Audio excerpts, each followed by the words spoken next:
우리 요즘 같은 우리 코로나 상황에서 우리가 기침을 하든지 혹은 재채기를 하든지 그러면 오해를 받을 수 있지만, 우리가 일반적인 상황 가운데서 재채기를 하면 함께 있는 사람들이 우리 프랑스 안에서는 보통 보면 아떼수에 이렇게 복을 비는 그런 모습을 보게 됩니다. 또 한 번 더, 두 번 이렇게 재채기를 하게 되면 아떼자무 이렇게 축복하는 그런 모습을 봅니다. 자, 이 유래는 정확하지는 않지만 일반적으로 보통 보면 약 한 590년경에 유럽에서 일어났던 흑사병으로 인해서 유럽의 많은 사람들이 이렇게 죽임을 당하게 되었습니다. 그 당시 많은 사람들이 흑사병으로 죽어가고 있을 때, 당시에 교황이었던 그레고리 1세, 그러니까 최초의 교황이죠. 최초의 교황인 그레고리 1세가 누군가가 재채기를 하게 되면 God bless you 이렇게 했다라고 얘기합니다. 거기에서 유래가 돼서 이 재채기가 흑사병에 걸렸다라고 하는 그런 초기 증상과 비슷하다, 또 그렇게 믿었기 때문에 누군가 재채기를 하게 되면 그 사람이 그 걸린 흑사병으로부터 낫기를 바라면서 하나님의 복을 빌었다, 이런 유래가 있다라고 이렇게 이야기를 합니다. 어쩌면 많은 사람들이 누군가에게 복을 비는 것, 또 복을 받기를 원하는 것, 모든 사람들의 소망입니다.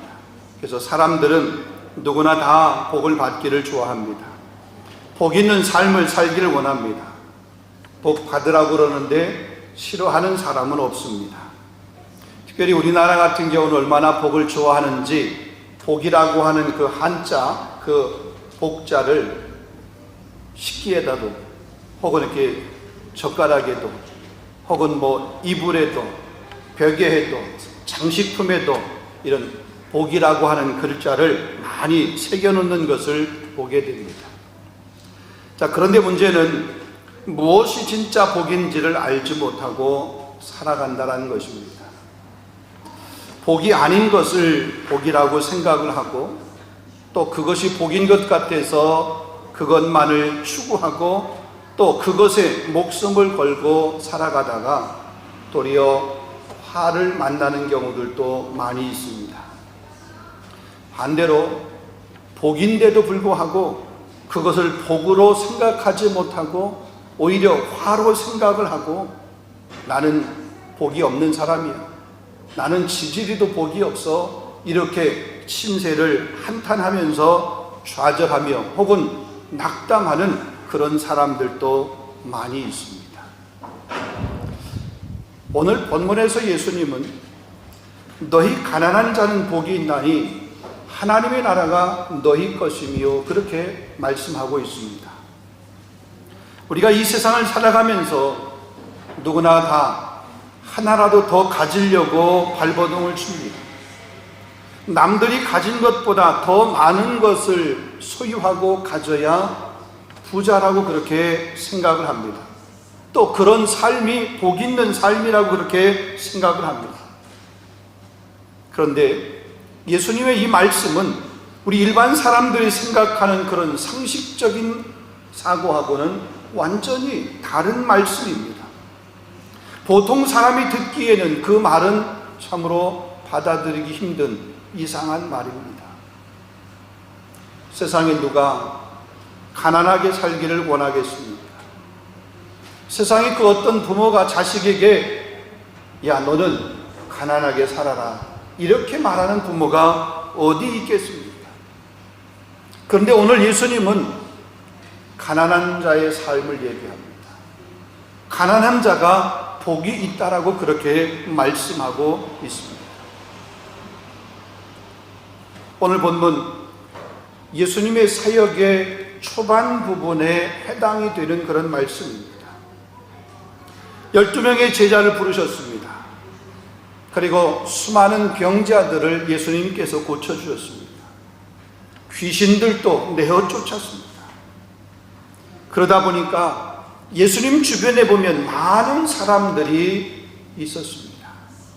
오늘 본문에도 보면 17절, 18절 읽지 않았습니다만 앞에 17절, 18절을 보면 예수께서 그들과 함께 내려오사 평지에 서시니 그 제자의 많은 무리와 예수의 말씀을 듣고 병 고침을 받으려고 유대 사방과 예루살렘과 두로와 시돈의 한으로부터 온 많은 백성도 있더라. 더러운 귀신에게 고난받는 자들도 고침을 받은지라 그랬습니다. 예수님의 말씀을 듣고 또 병 고침을 받으려고 사방에서 사람들이 몰려왔습니다. 예수님에 대한 소문이 유대 지역에만 머물러 있었던 것이 아닙니다. 예수님이 주로 사역했던 그 갈릴리 지역 거기에만 머물러 있던 것이 아닙니다. 두로와 시돈 지역까지 퍼져나가게 되었습니다. 두로와 시돈이라고 하는 지역은 지중해 해안에 있는 도시입니다. 요즘으로 말하면 저 레바논 지역까지 얘기합니다. 자, 예수님에 대한 소식, 예수님에 대한 소문, 예수님께서 행하신 일에 대한 이런 소문들이 거기까지 퍼진 겁니다. 두루 퍼졌다 그랬습니다. 그래서 사람들이 예수님 주변으로 모여든 것입니다. 병든 사람들이 예수님을 만지려고 그랬습니다. 왜냐하면 예수님으로부터 능력이 나와서 병이 나을 수 있다, 병이 낫는다라고 하는 그런 확신이 있었기 때문에 그렇습니다. 실제적으로 누가복음 5장에 보면 12회를 혈루증으로 앓고 있었던 여인이 예수님의 옷자락에 손을 댔다가 그의 혈루의 근원이 마르게 되고 고침을 받게 된 사건이 기록이 되어 있습니다. 이렇게 예수님의 옷자락에 손만 대도, 아니 예수님이 계신 곳에 가기만 해도 자신의 병이, 자신의 문제가 해결된다라고 하는 이런 믿음 혹은 이런 확신, 아니 예수님에 대한 믿음은 없지만 예수님께서 병을 고치신다라고 하는 그 기적과 이적은 분명히 소문으로 들어서 그 소문의 주인공이 되고 싶어서 예수님 주변에 사람들이 많이 모였던 모습을 보게 됩니다.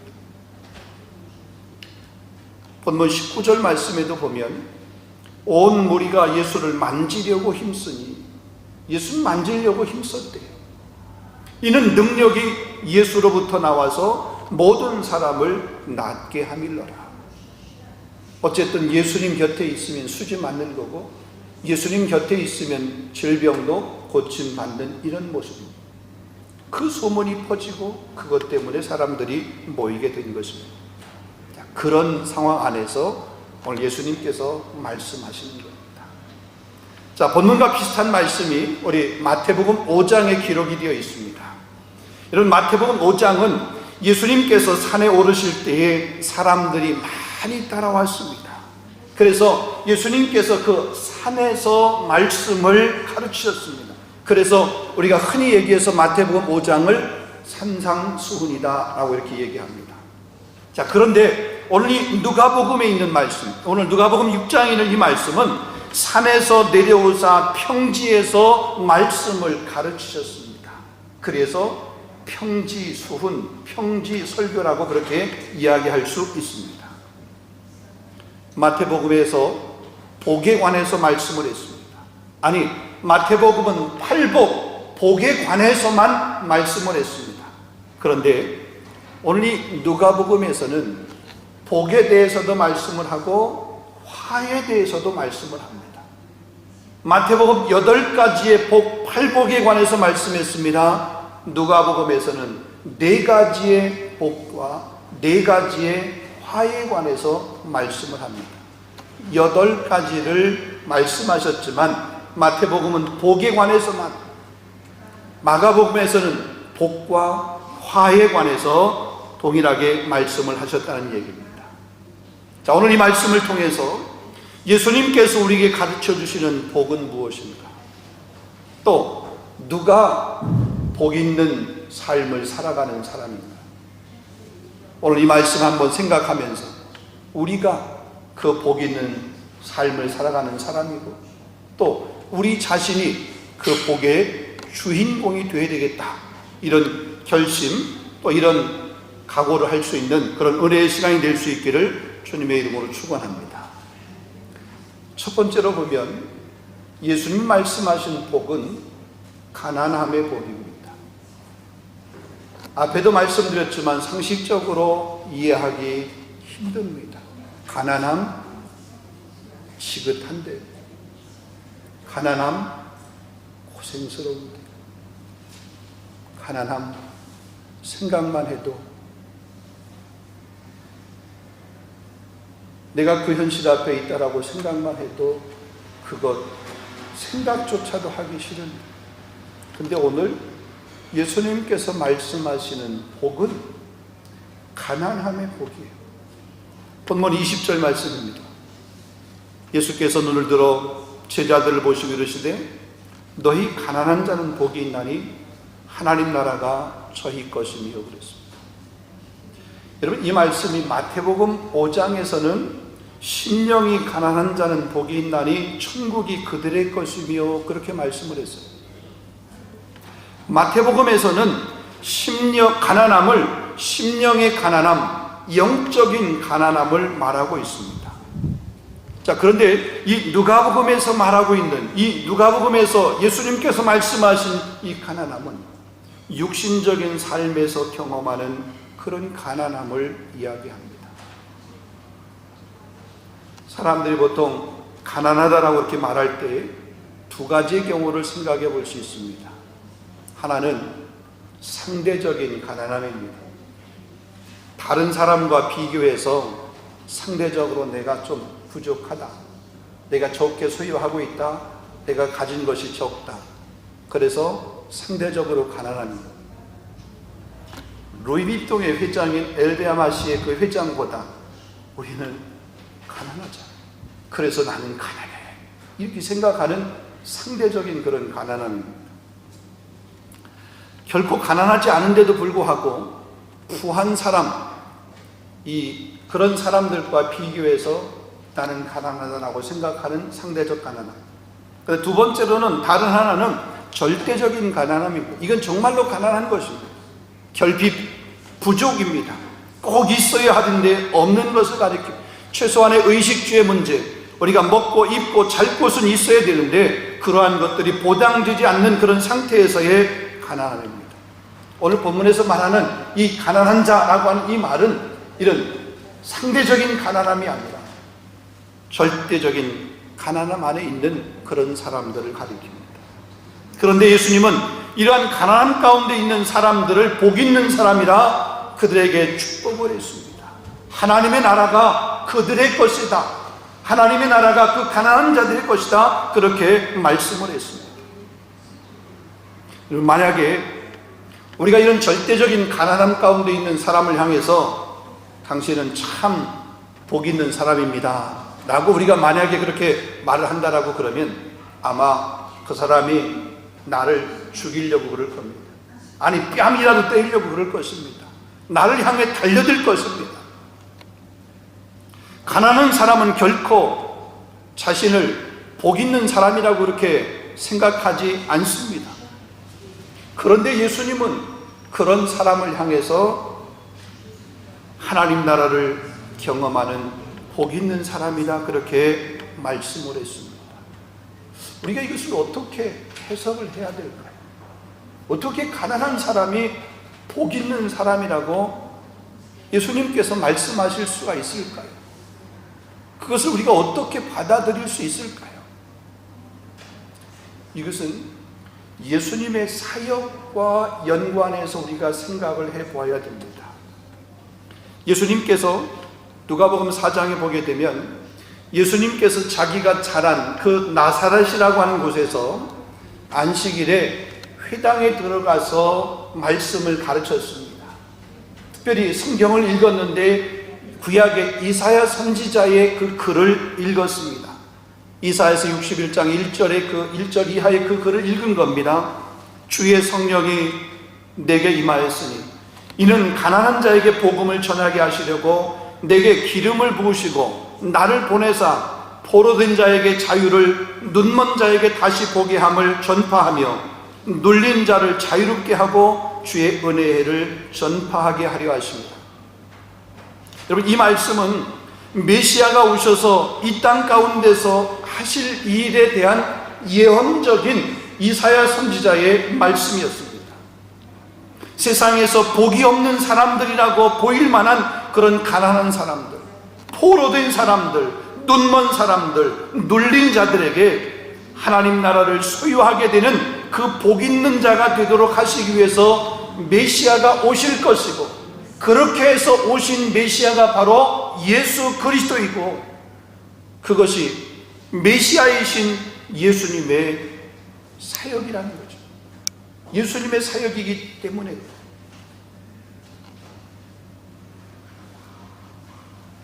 이 세상에 아무리 많은 것을 가진다 할지라도 여러분, 하나님 나라를 소유하지 못한다면 복 있는 사람이라고 이야기할 수 없습니다. 반면에 가난한 자와 같이 세상에서 아무 것이 없다 할지라도 예수님을 믿고 하나님 나라를 소유한 사람은 복 있는 사람이라는 사실을 여러분 믿으시기를 바랍니다.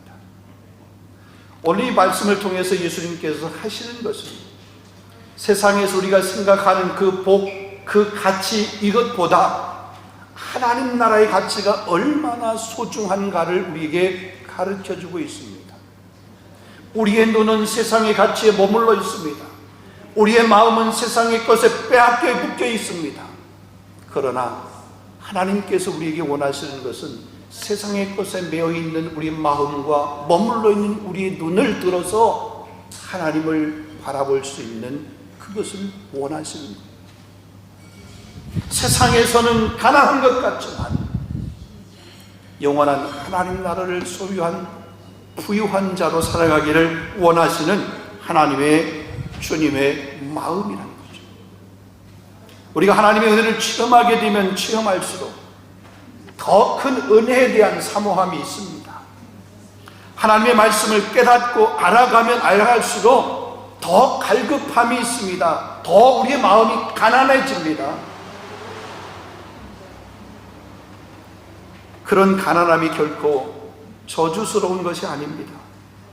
오히려 그런 가난함 때문에 하나님 나라를 소유하게 되는 것이고, 그러기에 그 가난함이 우리에게는 축복이 되는 것입니다. 두 번째로 보면 예수님 말씀하신 복 있는 사람은 줄인 자와 우는 자라는 것입니다. 자, 본문 21절 말씀 보겠습니다. 지금 줄인 자는 복이 있나니 너희가 배부를 것입니다. 지금 우는 자는 복이 있나니 너희가 웃을 것이며. 자, 줄인 자는 복이 있다. 이 말씀을 동일하게 마태복음 5장에서 보게 되면 의에 줄이고 목마른 자는 복이 있다 그랬습니다. 이는 하나님이 주시는 은혜에 대한 갈망이 있는 사람을 가리킵니다. 죄의 세력에서 벗어나서 하나님의 은혜의 보좌 앞에 나아가고 거듭난 삶, 성령을 따라 살기를 사모하는 그런 삶을 가리키는 것입니다. 우리가 의롭게 된다는 것은 선한 행실을 한 것에 대한 대가로 얻어진 의로움, 그것을 말하는 것이 결코 아닙니다.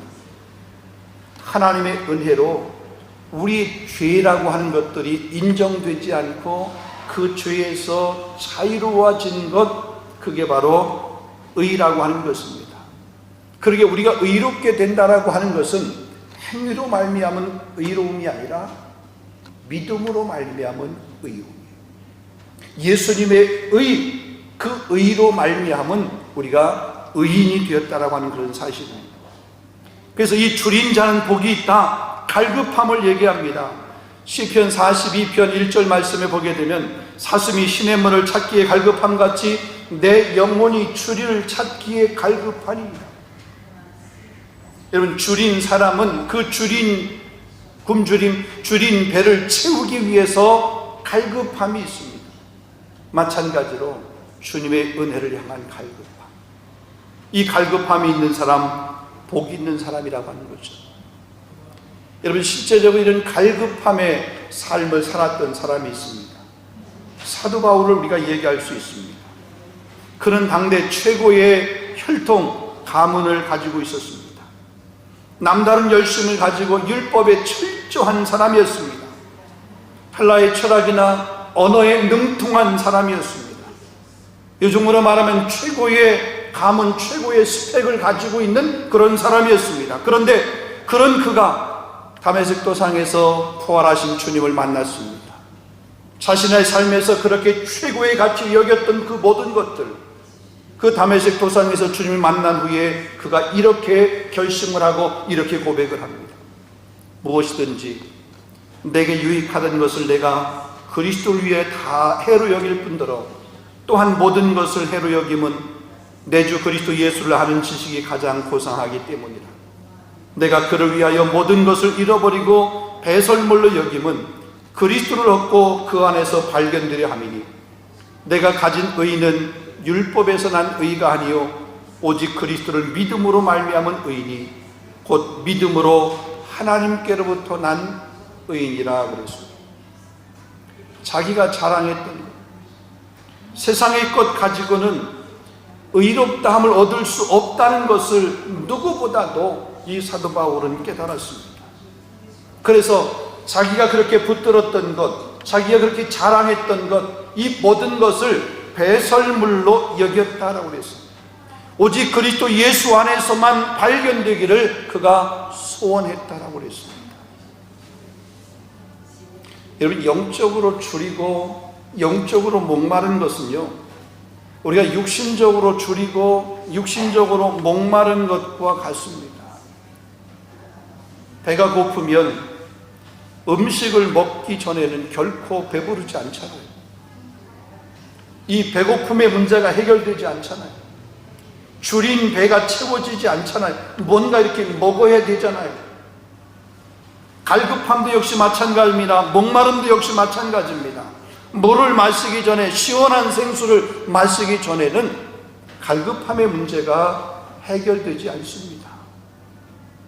마찬가지로 우리가 의에 줄이고 목마른 사람은 하나님이 주시는 그 은혜의 생수, 그것을 마시지 않고 하나님께서 주시는, 예수님께 주시는 그 생명의 그 떡을 먹지 않고는 그 줄인 배가, 갈급한 그 가람이 채워지지 않는다는 얘기입니다.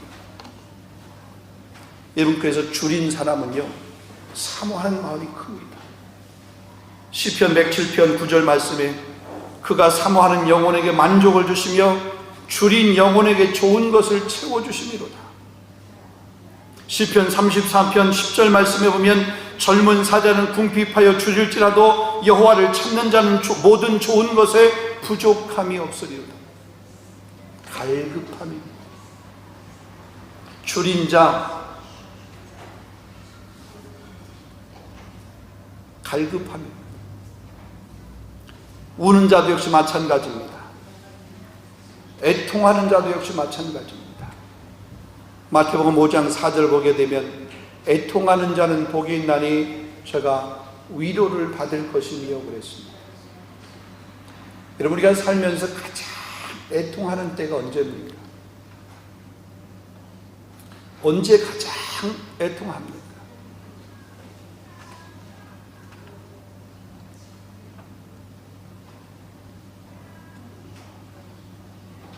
사랑하는 사람이 죽었을 때, 사랑하는 사람과 이별하게 될 때, 보통 그럴 때 가장 애통하지 않나요?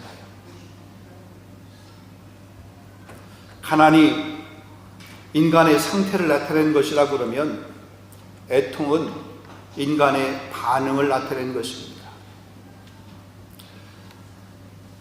누군가 내가 사랑하는 그 사람이 죽었을 때, 그 사랑하는 사람과 이별하게 될 때, 그때 가장 애통하게 됩니다. 그렇다라고 그러면 우리가 애통해야 될 사람은, 애통해야 될 대상은 누구일까?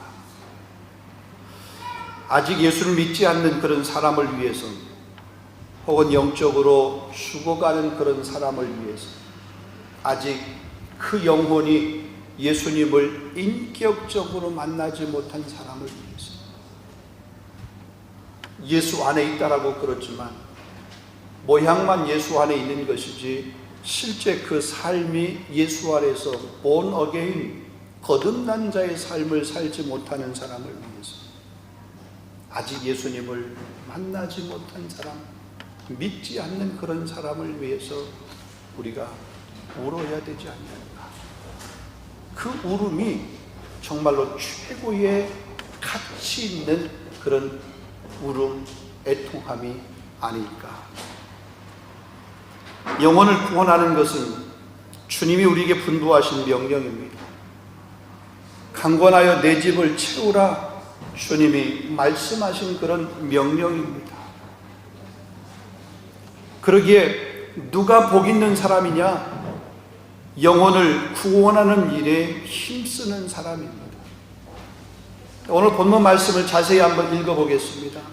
다시 한번 자세히 보면, 지금 우는 자는 복이 있나니 너희가 웃을 것이니.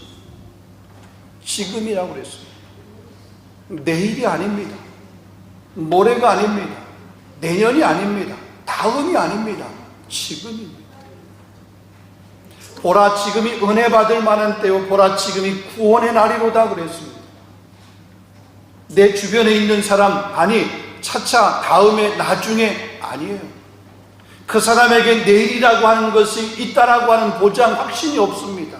있을 수도 있습니다. 그러나 없을 수도 있습니다. 내가 복음을 전해야 될, 내가 강권하여서 주의 전을 채워야 될 그 대상자가, 그 사람의 삶이 내일이라고 하는 것이 없을 수도 있어요. 그 사람만이 아니라 나도 역시 마찬가지입니다. 내 삶의 내일이라고 하는 것이 여러분 있다라고 그렇게 확신합니까? 여러분에게 내일이라고 하는 것이 당연히 어제 지나서 오늘을 맞이한 것처럼 여러분이 오늘 지나고 내일을 맞이할 수 있다라고 그렇게 확신하십니까? 몰라요. 오늘 밤이라도 하나님께서 우리를 부르시면, 나를 부르시면 우리는 가야 되는 거예요. 우리가 가기 싫다고 발버둥 친다고 해도 우리가 우리의 삶이 더 이 세상에 머물러 있는 것이 아니라는 거죠. 그러기에 너는 때를 얻든지 못 얻든지 항상 힘쓰라. 복음을 전하는 거죠. 누구를 만나든 복음 전도자의 삶을 살아갈 수 있는 저와 여러분 될 수 있기를 주님의 이름으로 축원합니다. 누가 복 있는 자입니까? 영혼을 위해서 울 수 있는 사람입니다. 주의 은혜에 대한 갈급함이 있는 사람입니다. 그 갈급한 마음, 부어주시는 은혜를 가지고 우리 주변의 사람들에게 그 은혜를 동일하게 체험하도록 복음을 전하 구원할 수 있는 그 사람이 바로 복 있는 사람이다.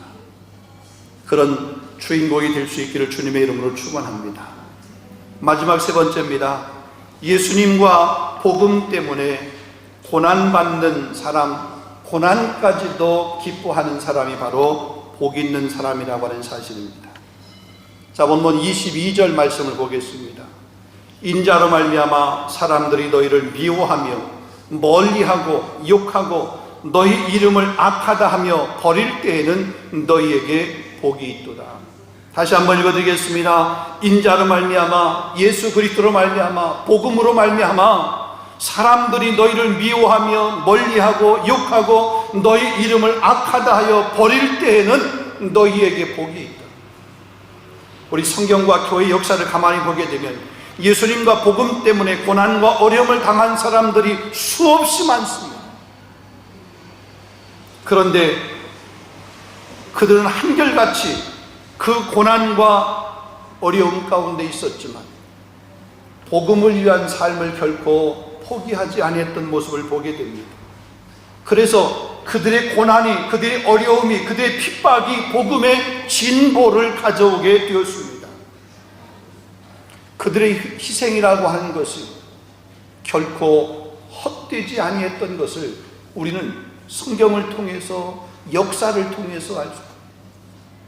그 당시에 볼 때는 저 복음 한 번 좀 외면하고 부인하면 살 수 있는데 미련맞게 왜 그 복음을 한번 부인하지 못하고 그 예수님을 부인하지 못하고 왜 교회를 핍박하지 못하고 왜 복음 때문에 교회 때문에 무모하게 그렇게 죽임을 당하는가. 사람들이 그렇게 비난하고 손가락질을 했지만 그 사람의 그 죽음 때문에, 그 사람의 그 순교 때문에, 그 사람의 그 박해로 인한 그 고난 때문에 복음은 더욱더 힘있게 증거되었고 예수님은 살아계신 하나님의 아들이라고 하는 것이 증명되었던 모습을 우리는 역사를 통해서 볼 수 있습니다. 그들의 선택을 미련하다고 얘기할 수 있겠습니다. 그들의 그 각오와 그 결단을 어리석은 결단이라고 그렇게 우리가 치부할 수 있습니까? 그렇게 하지 못하는 우리가 비겁한 거고 그 삶을 살아가지 못하는 우리가 부끄러운 것이지, 그들은 결코 부끄러움의 삶을 산 사람은 결코 아닙니다. 헛된 삶을 산 사람이 결코 아닙니다. 그들 때문에 복음이 우리 가운데 올 수 있었던 거죠. 그들의 희생 때문에, 그들의 순교 때문에, 그들이 그 고난을 견딘 것 때문에, 그들이 그 멋진 핍박 가운데서도 복음 전도자의 그 삶을 살아낸 그 흔적 때문에 오늘 우리가 이 복음을 받아들이게 됩니다. 우리에게 구원의 기쁨과 구원의 감격이 선물로 우리에게 주어진 것입니다. 역사는 단절이 아닙니다. 역사는 계속해서 반복입니다. 흘러갑니다. 우리 믿음의 선진들이 그런 믿음의 모습을 보여줬기에 오늘 우리가 그 믿음을 소유할 수 있었다라고 그러면 다음 세대에게 그 복음을 전수해 줘야 되는 그런 사명은 우리 앞서 있었던 그런 세대의 사람들이 아닙니다.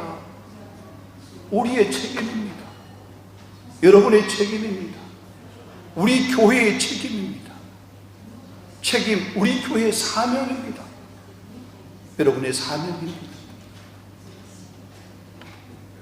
예수님과 복음 때문에 고난까지도 기뻐할 수 있는 사람, 예수님과 복음 때문에 그 고난의 현장, 고난이라고 하는 것이 그 앞에 있지만 그것도 기뻐하면서 감내할 수 있는 그런 사람, 그런 사람이 복 있는 사람이다라고 그렇게 말하고 있습니다. 고린도후서 12장 10절 말씀에 보면 그러므로 내가 그리스도를 위하여 약한 것들과 능욕과 궁핍과 핍박과 곤란을 기뻐하노니 이는 내가 약할 때 곧 강함이니라. 바울은 믿음의 아들인 그 디모데에게 이렇게 말했습니다. 오직 하나님의 능력을 따라 복음과 함께 고난을 받으라. 디모데에게만 주어진 말씀이 아닙니다. 오늘 저와 여러분에게도 우리 교회에도 동일하게 주는 말씀인 줄로 믿습니다. 복음을 위해 고난을 받을 때 하나님께서 그 고난을 이길 수 있는 능력을 주실 뿐만 아니라 설령 한 사람의 내 육신의 몸이 때로 이렇게 들불처럼 혹은 들의 불빛처럼 그렇게 사라져 간다 할지라도 복음 앞에 서 있던 그 삶을 통해서 역사는 하나님께서 계속해서 이루어 가실 줄로 믿습니다. 복음을 위해 사는 삶, 하나님은 결코 외면하지 않습니다. 여러분, 복음을 위해서 사는 사람의 그 삶이라고 하는, 그 사람이라고 하는 것이 그냥 저 멀리에 있는 어떤 사람, 아니 어떤 역사 속에서 있는 그런 한 사람, 이런 사람으로 돼서는 안 됩니다. 우리 교회 안에서도, 우리 가정 안에서도, 우리에게서도 이런 증거들이 있어야 되잖아요. 이런 삶들이 있어야 되잖아요. 맨날 다른 사람이 그런 삶을 살았대, 누군가가 그런 삶을 살았대, 이것이 아니라 우리 권사님이, 우리 집사님이, 우리 성가대의 우리 집사님이, 우리 주의자가 여러분 이런 소문을 낼 수 있는, 복음과 함께 그것 또한 고난도 기뻐할 수 있는 그런 삶으로 살아낼 수 있기를 주님의 이름으로 축원합니다. 말씀을 내도록 하겠습니다. 예수님께서 제자들에게 누가 복 있는 사람인지에 대해서 말씀을 했습니다. 예수님을 따르는 자의 진정한 복이 무엇인지에 대해서 말씀을 했습니다. 세상에서 가난함, 그건 정말 우리가 생각하기도 싫습니다. 그렇지만 가난함이 복이라고 그랬습니다. 하나님의 은혜에 대한 갈급함이 있기 때문에, 말씀에 대한 갈급함이 있는 사람, 말씀의 통치를 믿고 스스로 하나님의 은혜에 자신을 내던지는 사람, 이런 사람이 복 있는 사람이라고 그랬습니다. 의에 줄인 사람, 복 있는 사람입니다. 잃어버린 영혼 구원을 위해서 우는 사람, 복 있는 사람입니다. 예수님과 복음과 함께 고난받는 일에도 힘을 쓸 수 있는 사람, 그 자리 마다하지 않고 그 고난 현장에도 복음과 함께 달려갈 수 있는 사람, 내 삶을 던질 수 있는 사람, 나의 전부를 희생할 수 있는 사람, 이런 사람을 복 있는 사람이라고 그렇게 말씀하고 있습니다. 오늘 이 복 있는 사람 우리가 되었으면 좋겠습니다. 이 주인공이 우리 파리 3일 장로교회의 모든 성도들이 되었으면 좋겠습니다. 역사가 흘러서 그 역사가 100년이 될지 200년이 될지 모르지만 그 역사의 흐른 후에 파리의 블로뉴의 그 한 교회, 거기에 있었던 그 성도 누구누구는, 여러분 그 이름이 우리 후대에게 믿음의 좋은 선진으로 그렇게 불려질 수 있는 그 삶을 살아내는 저와 여러분 우리 모두가 다 될 수 있기를 주님의 이름으로 축원합니다. 기도하겠습니다. 거룩하신 하나님, 우리의 눈은 복음 앞에 머물러 있고 십자가 앞에 머물러 있기보다는 때로는 세상의 그 가치관 혹은 세상의 그 어떤 것에 머물러 있을 때가 참 많이 있습니다. 우리의 마음이 하나님의 마음을 닮아 예수님의 마음을 닮아 우리의 삶의 행동 거지에서 그 예수님의 모습이 나타나는 것보다는 여전히 세속적인 그런 것에 우리 마음 빼앗겨서 예수님의 모습은 온데간데 없고 세상의 세속의 그 더러운 모습만이 우리 행동 안에 나타날 때가 너무나 많이 있습니다. 하나님, 오늘 말씀 앞에 서 있는 우리 귀한 권속들, 복음 앞에 조금 더 부끄러운 그런 삶이 되지 않게 하여 주시옵시고, 세상의 복이 아닌 하늘의 복으로 만족할 수 있는 삶을 살아갈 수 있도록 인도하여 주시옵소서. 우리가 주님을 소유하고 하나님 나라의 백성으로 이 땅 가운데 살아가게 될 때에 하나님께서 세상을 넉넉히 이기게 하시는 그런 능력을 우리에게 주실 줄로 믿습니다. 주님 앞에만 영광 돌리는 삶으로 승리하는 우리 3일의 모든 권속들이 되어질 수 있도록 인도하여 주시옵시고, 오가는 세대 앞에 복음의 귀한 사람으로 인정받는 우리 모든 성도 권속들 다 되도록 하나님 축복하여 주옵소서. 예수 그리스도 이름으로 감사하며 기도하옵나이다. 아멘.